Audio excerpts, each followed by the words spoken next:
Bienvenidos. Hoy vamos a trazar una especie de mapa. Tenemos delante un análisis de Josué sobre un texto del apóstol Pablo de su carta a los Efesios, que es básicamente un mapa de la transformación humana desde una perspectiva cristiana. Nuestra misión es recorrer ese mapa juntos. Empezaremos en un lugar que el texto describe como bastante oscuro, la antigua manera de vivir, para luego descubrir el camino de salida y ver a qué destino nos lleva en el día a día. Y el punto de partida de ese mapa es una señal muy clara, casi una orden, que ya no andéis como los otros gentiles. Josué, el autor del texto que analizamos, lo resume en una frase directa: marquen la diferencia. Claro, pero marcar la diferencia puede significar mil cosas. Puede sonar a ser un bicho raro o a sentirse superior. Y no creo que vayan por ahí los tiros. Vamos a ver qué significa realmente esa diferencia, que parece empezar por dentro. Esto nos sumerge en una transformación radical. Para entenderla, primero describe el punto de partida. Una vida que, según esta visión, está atrapada entre el pecado y la maldad, siendo por naturaleza hijos de ira. Es un diagnóstico muy duro, la verdad. Suena casi fatalista. ¿De acuerdo? Pues si ese es el punto de partida, exploremos el territorio. Veremos cómo se describe esa antigua manera de vivir, qué propone el texto para abandonarla y, lo más importante, cómo se supone que se manifiesta en la vida real esa nueva identidad. Vamos al origen del problema. El texto describe la vida desconectada de Dios con una expresión clave: la vanidad de su mente. Cuando yo oigo vanidad pienso en alguien que se mira mucho al espejo, en el orgullo, en la apariencia, pero aquí parece que va de otra cosa. Sí, es una palabra que nos puede confundir. No va de vanidad en el sentido de ego. La raíz griega habla más bien de futilidad, de algo vacío, sin propósito.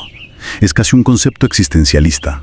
Pablo lo llama obtener el entendimiento entenebrecido, que hoy podríamos describir como una especie de ceguera cognitiva. Persigues cosas que crees que te darán la felicidad, dinero, estatus, placer. Pero el sistema está trutado. La propia búsqueda, centrada en uno mismo, es la que te deja vacío. Esa es la vanidad, la inutilidad de esa carrera de ratas.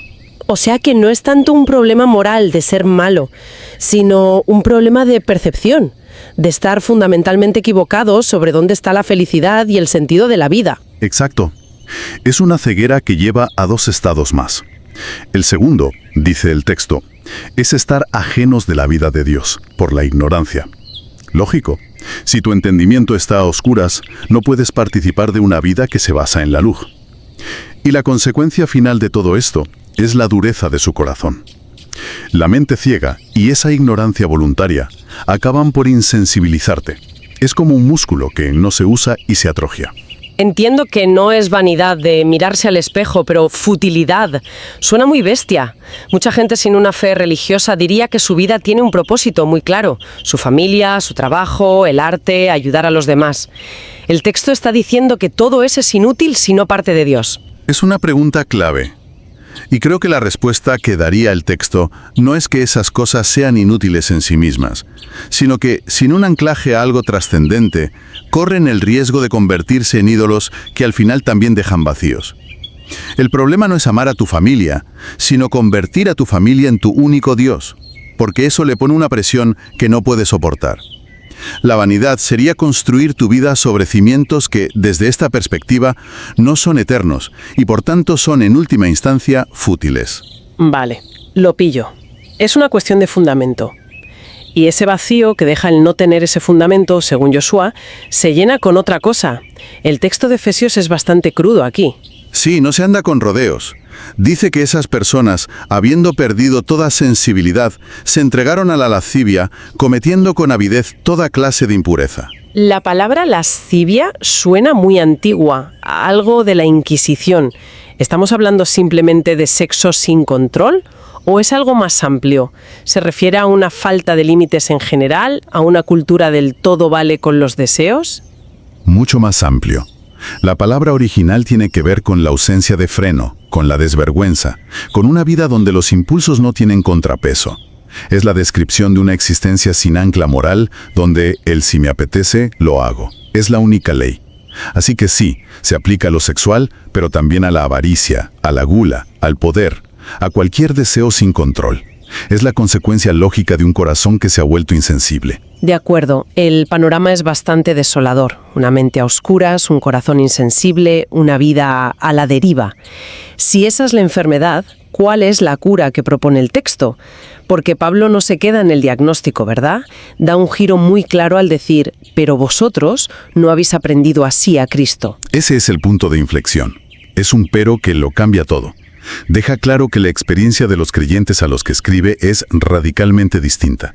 Y lo que Joshua subraya es que no se trata de haber adoptado una nueva filosofía o un código de normas. La frase es aprender a Cristo. Todo gira en torno a una relación personal, no a un sistema de reglas. Y ese aprender a Cristo no es como memorizar la lista de los reyes godos. El texto de Joshua insiste en que es un proceso activo, un cambio total. Y aquí es donde Pablo se pone súper práctico, casi como si diera un manual de instrucciones en 2 pasos. Totalmente. Y es fascinante, porque no es algo que ocurra por arte de magia. Es un proceso que exige participación. El primer paso es una orden directa. Despojaos del viejo hombre. El texto lo define como aquello que está viciado conforme a los deseos engañosos. O sea, toda esa antigua manera de vivir que viene de la mente entenebrecida que mencionábamos. La imagen de despojarse es potentísima. Es como quitarse una ropa vieja, sucia, que ya no te representa. Es un acto deliberado. Pero, como bien señala Joshua, no basta con quitarse la ropa vieja. No te puedes quedar espiritualmente en pelotas. Claro. Ese vacío sería muy peligroso. Lo llenarías con cualquier otra cosa. Por eso el segundo paso es indispensable y simultáneo. Renovaos en el espíritu de vuestra mente y vestíos del nuevo hombre. Fíjate que no dice remienda el viejo hombre o dale una mano de pintura. Es un reemplazo completo. Y este nuevo hombre no es una versión 2.0 del anterior. El texto especifica que es algo radicalmente nuevo, creado según Dios, en justicia y santidad de la verdad. Es un cambio de paradigma, no una reforma, sino una recreación. Y me llama la atención la frase «renovaos en el espíritu de vuestra mente». Volvemos a la raíz del problema. La renovación empieza ahí, en la forma de pensar. Pero, ¿cómo funciona eso en la práctica? Suena muy abstracto. Es la clave de todo el proceso. Y esa renovación de la mente no es solo pensar en positivo, es más como cambiar el sistema operativo del cerebro. Imagina que el viejo hombre funciona con un software que, por defecto, prioriza el miedo, el egoísmo, la gratificación instantánea, el ¿qué hay de lo mío? Renovar la mente es instalar activamente un nuevo sistema operativo basado en la verdad, la empatía, la confianza y una perspectiva a largo plazo. Anda, la analogía del sistema operativo es buenísima. Y como cualquier software nuevo, supongo que no se instala y ya está. Hay que aprender a usarlo, habrá actualizaciones, fallos. Por supuesto, requiere práctica diaria. Es leer las instrucciones del fabricante, que en este contexto sería la palabra de Dios. Es ejecutar los nuevos programas una y otra vez hasta que se convierten en el nuevo modo por defecto. Joshua lo resume diciendo que este proceso permite dejar germinar la palabra de Dios en el corazón y vivir en comunión y concordia con los hermanos. La transformación interna tiene consecuencias externas y comunitarias. Vale. Entonces, si hemos instalado este nuevo sistema operativo, ¿cómo se ve en el día a día? Porque es muy fácil hablar de conceptos como despojarse y vestirse, pero si no se traduce en acciones, se queda en humo. El texto de Joshua extrae ejemplos muy concretos de la carta de Pablo. Aquí es donde la teología aterriza de golpe en la vida cotidiana. Y el primer ejemplo que se menciona es algo que hacemos constantemente, la comunicación. El mandato es, desechando la mentira, hablad verdad cada uno con su prójimo. Es directo y absoluto. No hay letra pequeña. Pero lo que me parece genial no es solo el mandato, sino la razón que da. No dice, no mientas porque es pecado y vas al infierno. La justificación es, porque somos miembros los unos de los otros. Eso lo cambia todo. Es una razón casi biológica, de supervivencia. Es como decir que no te engañes a ti mismo, o que tu mano derecha no le mienta a la izquierda. Es absurdo y autodestructivo. Exacto.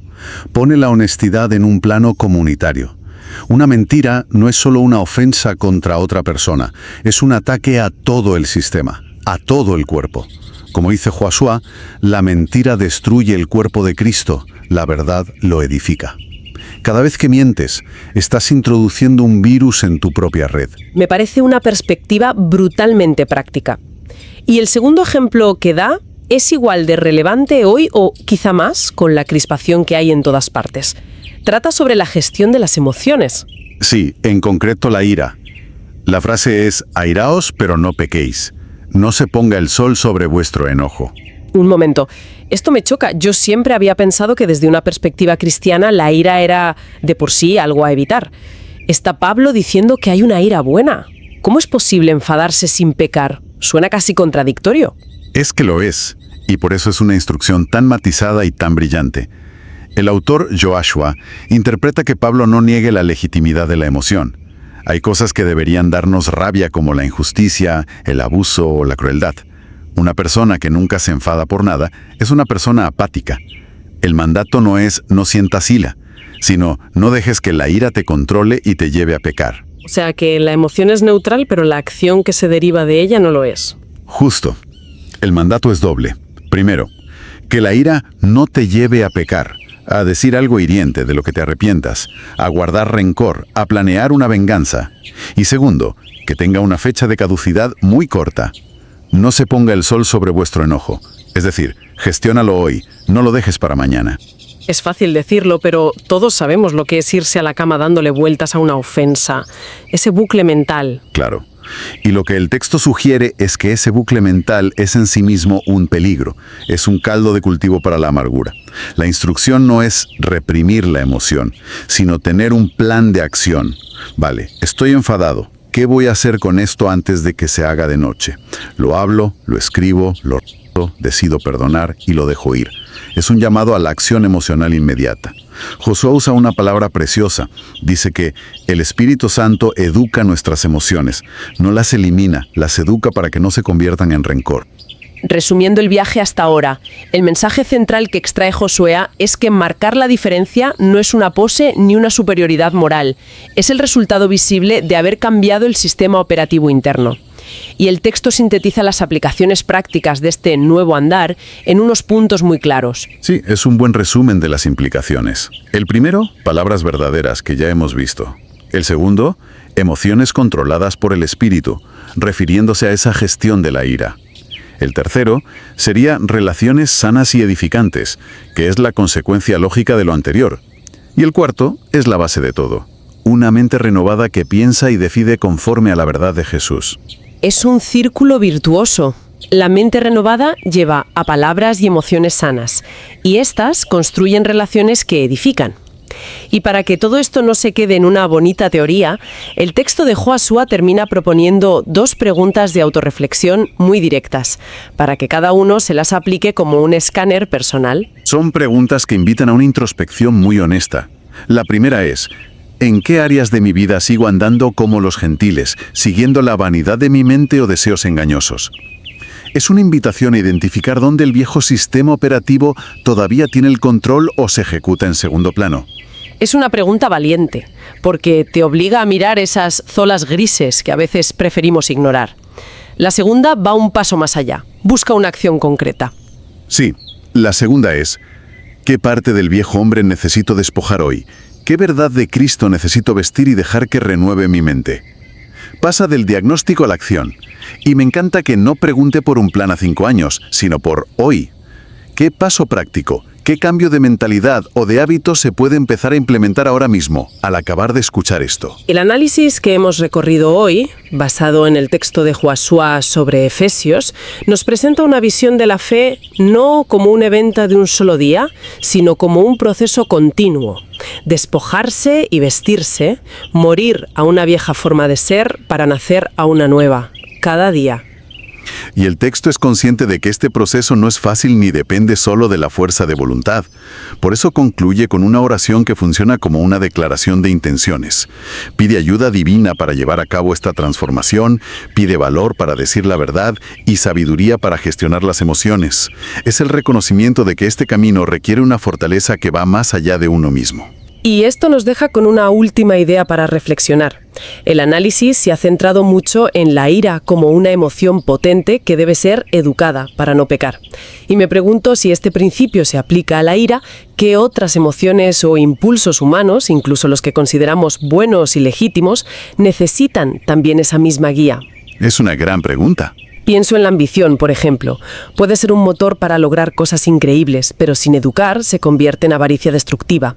O el deseo de seguridad, que es natural, pero sin guía se transforma en miedo paralizante.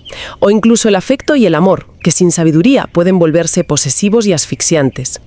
Quizá la gran pregunta que nos deja este texto es ¿qué sistema operativo está guiando no solo nuestras emociones negativas, sino también las positivas?